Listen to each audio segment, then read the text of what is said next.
Before overturning the laws of physics and the school system, where's my glasses? It is said that young Albert Einstein once designed a complex riddle to show his intellect.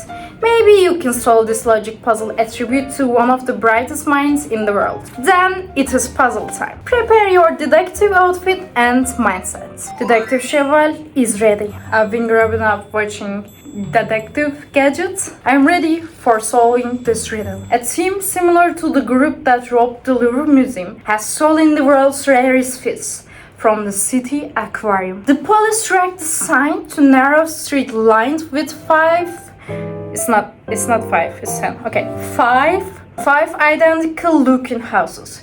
However, it's not possible to search all of them at once. If they knock on the wrong door, the thief might realize what's happening and escape. When we arrive at the scene, the police present us with this puzzle. Each house has owner of a different nationality, each drinks a different beverage, and smokes a different type of cigar. Each house has a different wall color. 3. Each house has a different pet, and one of these pets is fish. So how do we solve this puzzle? I admit that there is a lot of information here, but it's somewhat similar to Sudoku, right? If we follow a purely logical approach, we can convert data into the table, which makes the process easier. When we place the 8th and 9th clues to start with, we see that Norwegian lives in the house at one end of the street and has only one neighbor. And that neighbor must be house with blue walls mentioned in the 14th clues. The 5th clue says that the owner of the green walled house drinks coffee. Since you know that milk is drunk in the middle house, it can't be that one, and since the walls of the second house are blue,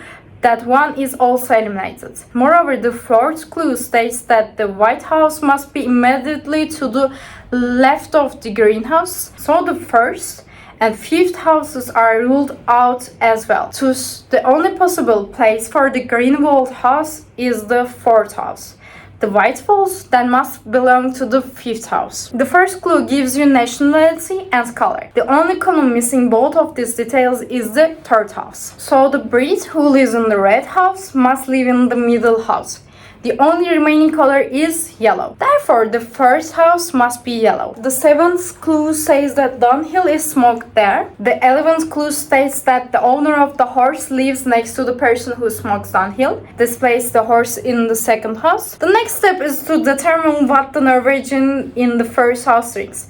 It can't be 3, because the 3rd clue says the person who drinks tea is Danish. It also can't be root beer, because the 12th clue says that this is drunk by a person who smokes Blue Master. Milk and coffee have already been assigned. Only water remains. The Norwegian drinks the water. The 15th clue says that the neighbor of the Norwegian smokes plants, which points to the 2nd house. The only house whose drink and cigar haven't yet been assigned is 5th house. And it must belong to the Blue Master smoker from the 12th clue. Therefore, the only drink left unassigned in the 2nd house is tea, which means the Danish tea drinker lives there. You complete the missing nationality and cigar information for the 4th house through elimination. The 13th clue says the person who smokes Prince is German. Thus, the German lives in the 4th house. The remaining information completes itself quickly. The Englishman smokes Pall Mall.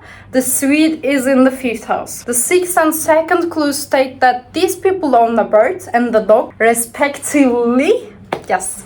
The 10th clue says that the cat owner lives next to the Dane who smokes plants, and the cat therefore goes into the 1st house. And the only pet left on the board is the fish. The fish belongs to the German in the green walled house, meaning he is a thief. Thus, in our detective role, we join the police in raiding the correct house and recovering the fish. This kind of puzzle may seem simple at first glance, but they are often filled with false starts and dead ends. The real success lies in sensing which information is critical and patiently applying the elimination testing method. The more you practice logic puzzles, the sharper your ability becomes to spot the moments when the correct inference must be made. But did Einstein really write this famous puzzle? Most likely not. There is no concrete evidence confirming this. Moreover, some of the brand names mentioned in puzzle are newer than his era. Still, this doesn't diminish the value of the puzzle, because the type of thinking used here is a small but impressive reflection of the logic applied in solving the complex equation that explains the working of the universe. The method used to solve systems of multivariable equations are just like in the Einstein puzzles, based on elimination possibilities, step by step to reach the correct answer. For example, consider a system of 3 equations with 3 unknowns, like this. To solve such system, Gaussian elimination works essentially like a logic puzzle. First, you organize the equations and eliminate contradictory or unnecessary rows. Then, you simplify the relationship between variables to reduce uncertainty, isolating x from the first equation or y from the second. In the end, only one consistent solution remains among all possibilities. As a sum up, remove what is inconsistent. What remains is the truth. This is not only the principle of an equation or a puzzle, but also of life itself. The complications we face often look intimidating. Options are many, noise is high, and the path forward is unclear. But when we eliminate the unnecessary, simplify our thoughts, and focus on what truly matters, the solution reveals itself, just like a logic puzzle, right?